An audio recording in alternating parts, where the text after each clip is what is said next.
नमस्कार, TV 27 news देख रहे हैं आप और मैं हूं आपके साथ दिनकर आनंद।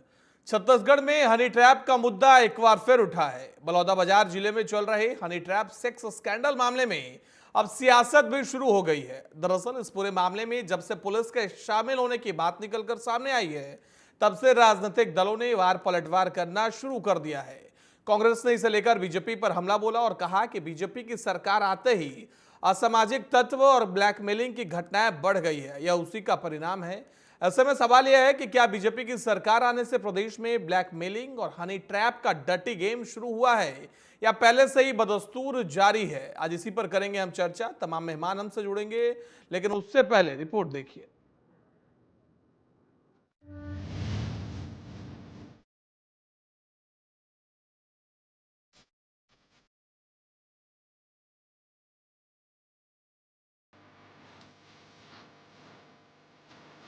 के दामन में डर्टी गेम और हनी ट्रैप के गुर्गे दाग लगा रहे हैं। मामला बढ़ता देख वरिष्ठ अधिकारियों ने आरोपियों पर कार्रवाई करने के निर्देश दिए, तब पुलिस की नींद टूटी और बलौदाबाजार में दर्जनों पीड़ितों का मामला दर्ज करते हुए 41 लाख रुपए जब्त करते हुए आरोपी युवतियों को गिरफ्तार कर गुर्गों की तलाश में जुट गई है। दावा है कि इसमें कई हाई प्रोफाइल नाम भी सामने आ सकते हैं। वहीं आरोपियों को सहयोग करने वाले पुलिस कर्मियों पर अब तक कोई कार्रवाई नहीं की गई है। जहाँ कांग्रेस ने बीजेपी पर तंज कसते हुए कहा कि दाग दामन वाले नेताओं के दाग धुल रहे हैं। कांग्रेस का आरोप है कि बीजेपी की सरकार आते ही असामाजिक तत्व ब्लैकमेलिंग बढ़ गए हैं। यह उसी का परिणाम है कि आज हनी ट्रैप जैसी चीजें निकलकर सामने आ रही है। पार्टी की सरकार आती है तो अराजक तत्व, ब्लैकमेलर तत्व और असामाजिक तत्व सक्रिय हो जाते हैं।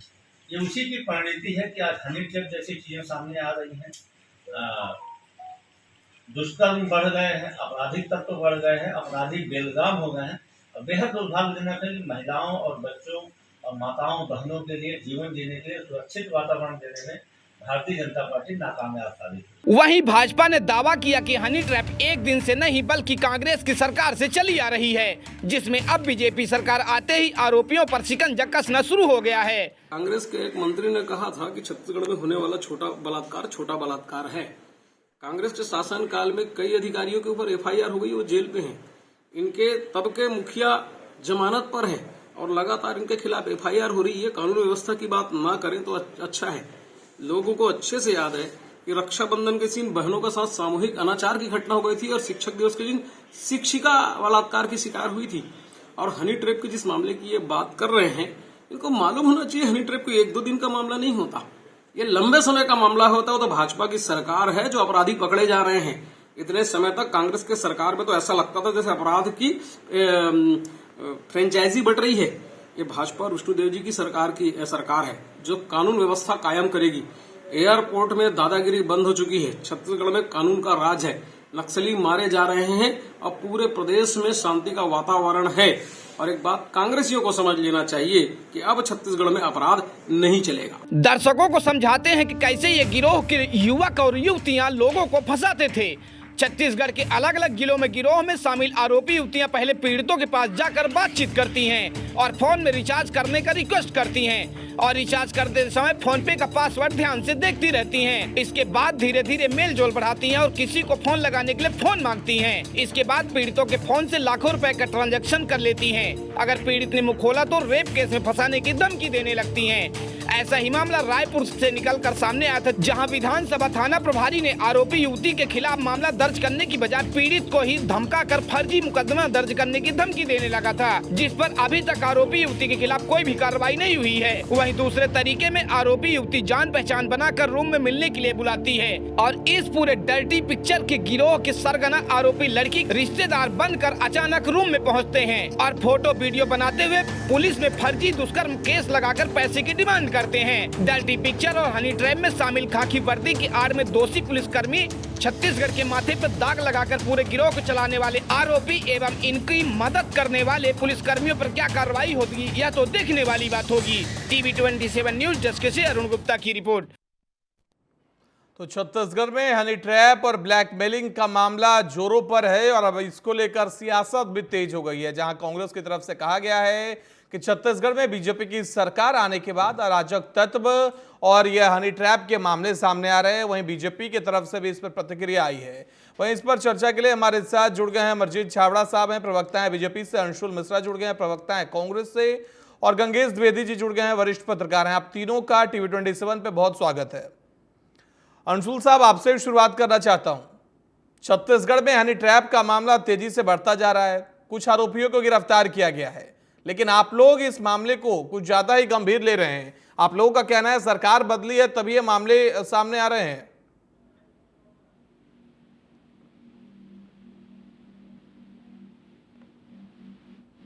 अंशुल साहब, आवाज मिल पा रही है आपको? आपको आवाज आ रही है दिवाकर जी? जी बिल्कुल, अब आ रही है जी बताइए। दिवाकर जी आपको नमस्कार। और दिवाकर जी, ये कोई हवा में तीर नहीं चलाया जा रहा है कांग्रेस की ओर से। आप देखेंगे, अगर निष्पक्ष भाव से इस बात को देखेंगे तो जब से बीजेपी की सरकार बनी है तब से बलात्कार के रेपो रेट में वृद्धि हुई है। जब से बीजेपी की छत्तीसगढ़ में सरकार बनी है, चाकूबाजी की घटनाएं चरम पर हो गई हैं। ये मैं नहीं कहता हूं, ये राज्य शासन के आंकड़े कहते हैं।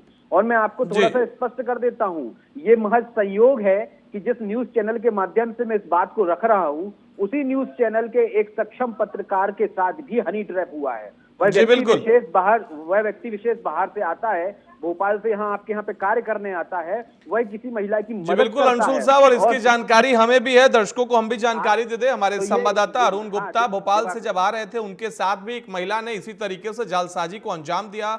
70,000 रुपए उनसे ठगे गए हैं, जिसको लेकर जब वो विधानसभा थाने पहुंचते हैं, वहां शिकायत लिखवाने उस वक्त थाना अध्यक्ष की तरफ से कहा जाता है कि यहां शिकायत नहीं लिखी जाएगी। उसके बाद उन पर ही आरोप लगाए जाते हैं और कहे जाते हैं कि धारा 356 के तहत आप पर भी केस किया जाएगा। तो ये मामला गंभीर है, हमारे संवाददाता के साथ भी हो चुका है। लेकिन अंशुल साहब, आपसे जानने की कोशिश यह कर रहा हूं कि क्या ये भूपेश सरकार में ये चीजें नहीं थी, ये सिर्फ जब से सीएम विष्णुदेव साय ने जिम्मेवारी संभाली है उसी वक्त ये चीज देखने को मिल रही है? दिवाकर जी, ये बात तो आपके श्रीमुख पर आ गई है, आपने खुद ने ही बताया, और मैं खुद इस बात को बहुत गंभीरता से ले रहा हूं, क्योंकि मैं उनका आज दिनांक में सहयोग कर रहा हूं कि वो माननीय जो थाना प्रभारी साहब हैं, वो किसी व्यक्ति विशेष के ऊपर दबाव डाल रहे हैं। मतलब प्रशासन कितने सुंदर तरीके से, कितना साए काम कर रहा है, ये हमारे और आपके बीच में उपस्थित हो चुका है। तो हनी ट्रैप का मामला हो, चाहे रेप का मामला हो, चाहे चाकूबाजी का मामला हो, चाहे युवाओं के साथ गलत उत्पीड़न का मामला हो, मैं आपसे ये पूछना चाहता हूँ, वो व्यक्ति विशेष भोपाल से दूर, यहाँ पर दूर तलक रहने आया है, अपनी रोजी रोटी कमाने आया है, उस व्यक्ति के ऊपर क्या बीत रही होगी, 70,000 रुपए के लिए क्या हो रहा होगा। लेकिन आज दिनांक तक कोई कार्रवाई नहीं हो रहा। और ना केवल आपके पत्रकारों के साथ, ऐसे ना जाने कितने साथी है जो मेरे खुद के संपर्क में है, जो आज दिनांक में परेशान है। लेकिन इसके पहले, आप एक सेकंड में कंप्लीट कर रहा हूं, इसके पहले आप भी छत्तीसगढ़ को कवर करते थे, आपका न्यूज चैनल भी छत्तीसगढ़ में को कवर करता है। इसके पहले कितना हनी ट्रैप हुआ और कितने बार इसके ऊपर चर्चा हो चुकी है। दूध का दूध पानी का पानी है। पहले घटनाएं जो होती थी, 5 साल में 87 घटनाएं हुई है, जिसके ऊपर FIR दर्ज हुई और नामजद अपराधियों को आज जेल में अंदर कर दिया गया है। ठीक है, जवाब दे देता हूं। सरकार आई है, आज तक FIR भी नहीं लिख पाई है। ठीक है, अमरजीत छाबड़ा साहब, आपने अंशुल साहब को सुना और हमारे संवाददाता के साथ भी यही घटना हुई है। लगातार कांग्रेस की तरफ से यह कहा जा रहा है कि जब से छत्तीसगढ़ में सत्ता परिवर्तन हुआ है, जितने भी अराजक तत्व हैं, जितने भी माफिया हैं, जितने भी गुंडे हैं, सब एक्टिव मोड पर हैं और लगातार आम जनता को इसका खामियाजा भुगतना पड़ रहा है। प्रशासन पे क्या अब आप लोगों की पकड़ ढीली हो रही है, क्योंकि खुद पुलिस वालों पर भी गंभीर आरोप लगते हुए नजर आ रहे हैं? देखिए दिनकर जी, आपने जिस मुद्दे को इस चैनल के माध्यम से उठाया, मैं स्पष्ट रूप से बताना चाहूंगा कि हनी ट्रैप का जो मामला है, कोई 1-2 दिनों में तैयार नहीं होता है। ये जो रैकेट है, ये काफी समय से काम करते आ रहे हैं। पूरे पृष्ठभूमि पर जाएंगे तो बहुत सारे ऐसे पीड़ित पक्ष सामने आए हैं जिन्होंने साल भर पहले भी घटनाओं से जुड़े हुए मामले को लाकर सामने रखा है। तो ये देखेंगे कि ये जो हनी, एक मिनट मेरी भाई साहब, अंशुल जी मेरी बात को पूरा सुन लीजिएगा। पूरा मामला जो है, पूरा मामला विवेचना में आ रहा है और सारा मामला जो विवेचना में आएगा, आप देख लीजिएगा कि दूध का दूध पानी का पानी हो जाएगा कि इन मामलों में कितने लोग फंसे हैं, कब से ये रैकेट चले आ रहा है और कब से इन पर कार्रवाई होने का जो मामला होना था वो लंबित होता आ रहा है। इनके हौसले क्यों बढ़े, ये क्यों मतलब इतने स्तर पर आ गए, ये सारी बातें अगर आप पिछले पृष्ठभूमि पर जाएंगे तो ये बहुत पहले से चला आ रहा है। और हनी ट्रैप में 1-2 नहीं, ऐसे बहुत सारे पीड़ित है। मैं आपको याद दिलाना चाहूंगा कि कोरोना काल के समय की बात बताना चाहूंगा। कोरोना काल के समय में वीडियो कॉल के माध्यम से कांग्रेस से एक बड़े नेता फंसे थे और उन्होंने बकायदा फेसबुक में डाला था कि मेरे साथ ऐसी ऐसी घटना हो गई है, आप लोग इसमें सचेत रहिए। तो इन सब मामलों में मुझे लगता है राजनीति करने की आवश्यकता नहीं है। बिल्कुल अमरजीत साहब, इसीलिए अमरजीत साहब बिल्कुल इसीलिए टीवी27 ने अमरजीत साहब इसीलिए टीवी27 ने मुद्दा उठाया है, क्योंकि आम जनता को काफी खामियाजा भुगतना पड़ रहा है। जिस तरीके से हमारे संवाददाता के 70,000 रुपए के, वैसे ही छत्तीसगढ़ की जनता, देश की जनता इन चीजों से सावधान रहे। आपने कोरोना काल का जिक्र किया, कोरोना काल में अननोन नंबर से वीडियो कॉल आते हैं, व्हाट्सएप पे एक युवती नजर आती है और उसके बाद की तस्वीरें क्या होती हैं, ब्लैकमेलिंग के सीन चालू होते हैं और उसके बाद युवक फंसता हुआ नजर आता है। लेकिन सवाल यह है कि जब वह युवक जो पीड़ित है वह थाने पहुंच रहा है तो प्रशासन उसके साथ सहयोग क्यों नहीं करती हुई दिखाई दे रही है? उसके ऊपर पुलिस प्रशासन भी उसके साथ मिलीभगत करके या पूरे घटना को अंजाम देती हुई नजर आ रही है। इस पर सवाल किया जा रहा है। देखिए दिनकर जी, ये पूरा मामला कहीं एक से जुड़ा हुआ नहीं है। इसमें तथाकथित रूप से एक पत्रकार का भी नाम आया है जो पूरे मामले को वेब पोर्टल के माध्यम से चलाता था।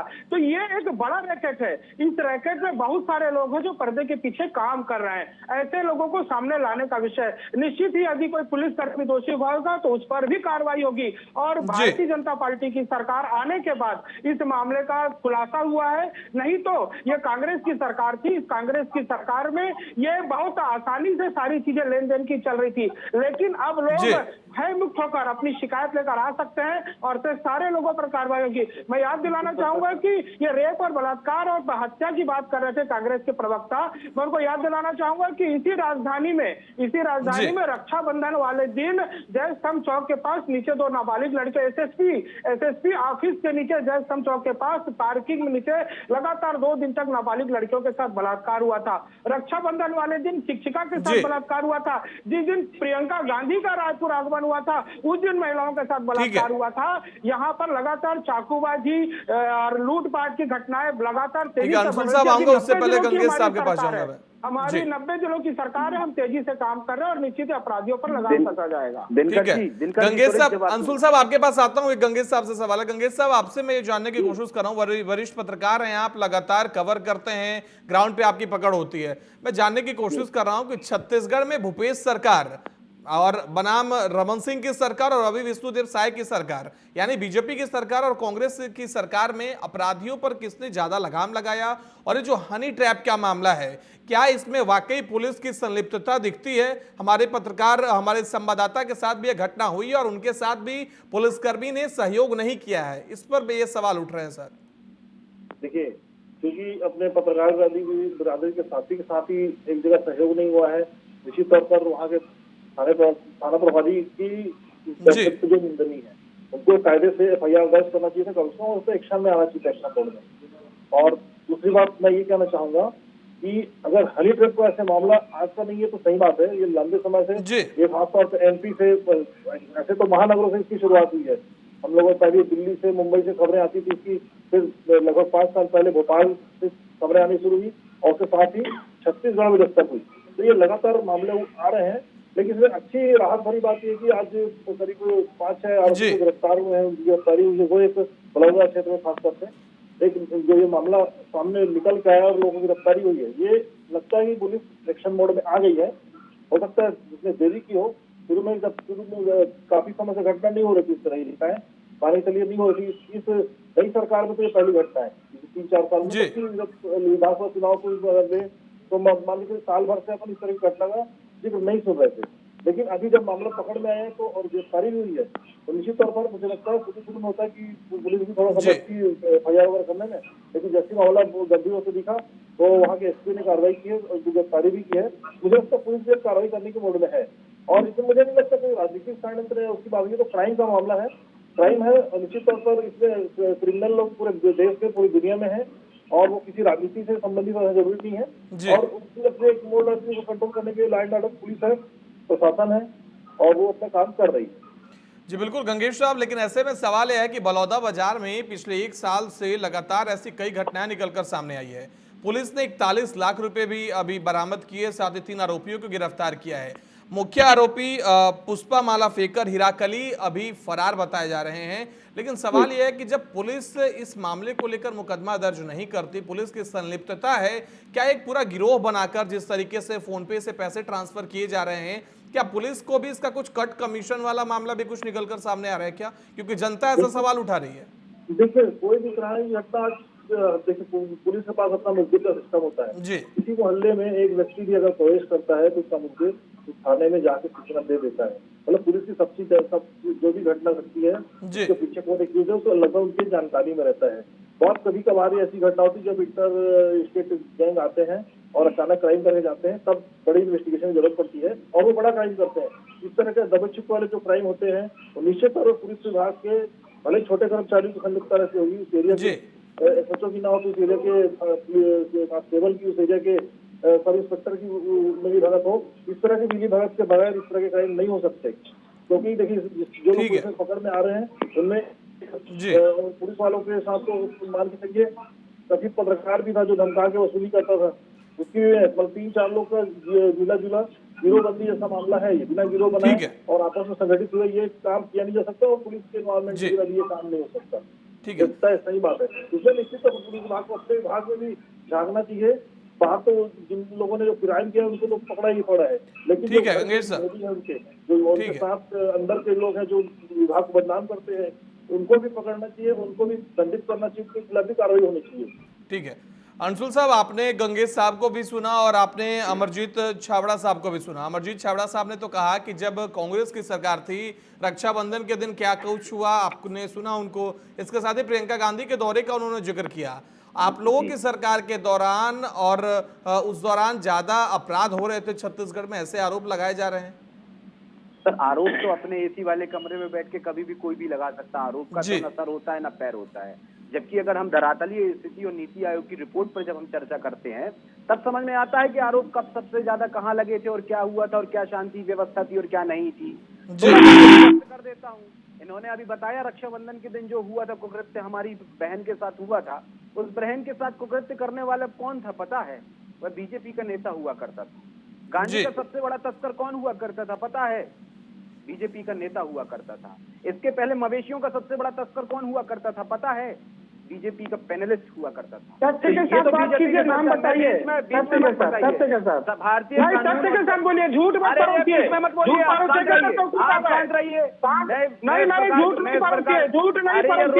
झूठ नहीं परोसिए, झूठ नहीं परोसिए, नाम सही बताइए।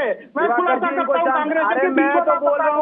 अमरजीत छाबड़ा साहब उनसे पूछ लेते हैं, नाम पूछ लेते हैं, ऐसे नहीं उनको बोल लेने दीजिए। अमरजीत छाबड़ा साहब, भाजपा नेता बोल देंगे, अमरजीत साहब, मैं कांग्रेस के लोग अमरजीत साहब वो नाम बताएंगे? अंशुल साहब से पूछ लेते हैं, वो जब कह रहे हैं कि बीजेपी के नेता और बीजेपी के कार्यकर्ता शामिल थे तो वो नाम बताएंगे। अंशुल साहब टीवी 27 पे बात कह रहे हैं तो कुछ बेसिस पे कह रहे हैं, वो नाम बताएंगे। अंशुल साहब नाम बता दीजिए ना।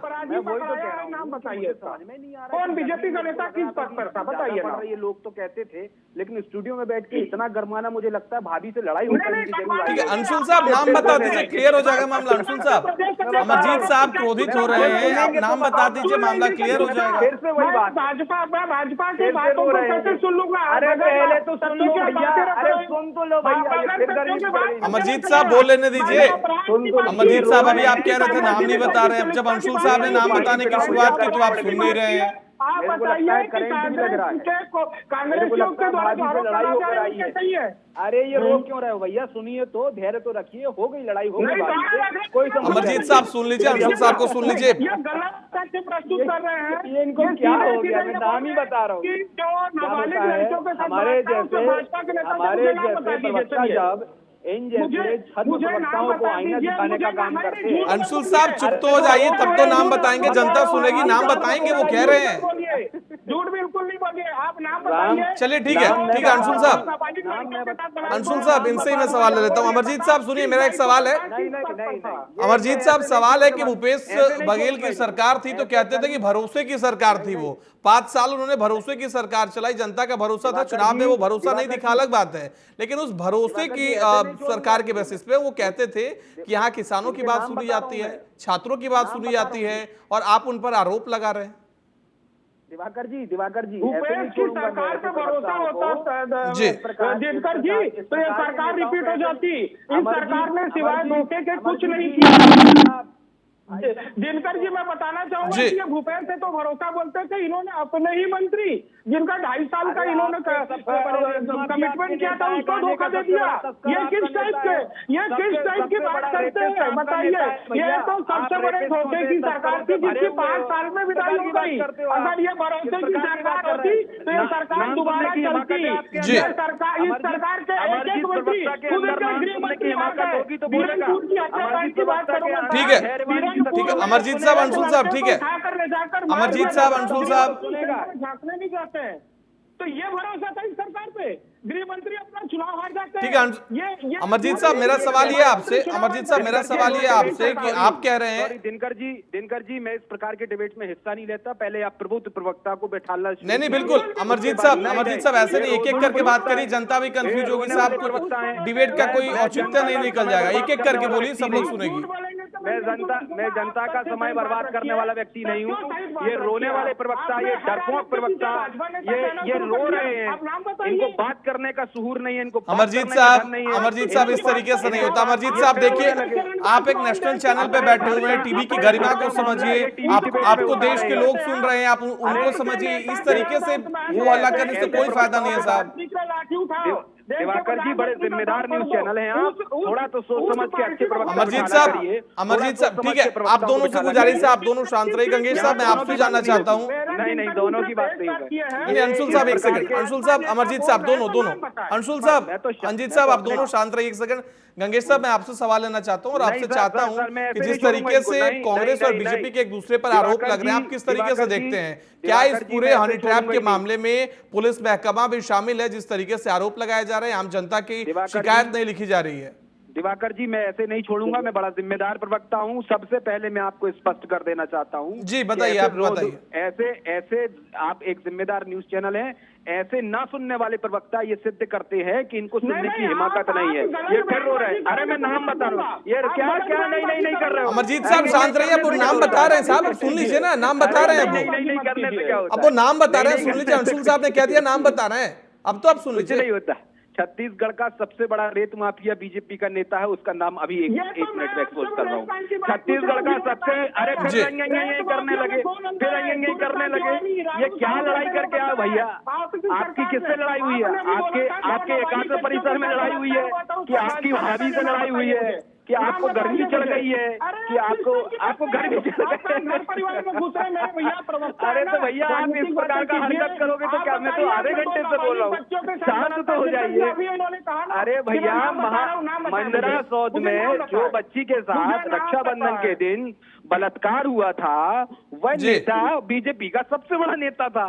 जो गांजे का सबसे बड़ा तस्कर है वो बीजेपी का नेता है। चलिए अंशुल साहब, अमरजीत साहब, जनता सब जानती है, जनता के बीच सारे पब्लिक डोमेन में पड़ा है, जनता सब जानती है और आगामी चुनाव में जनता देखेगी और उस हिसाब से वोट करेगी।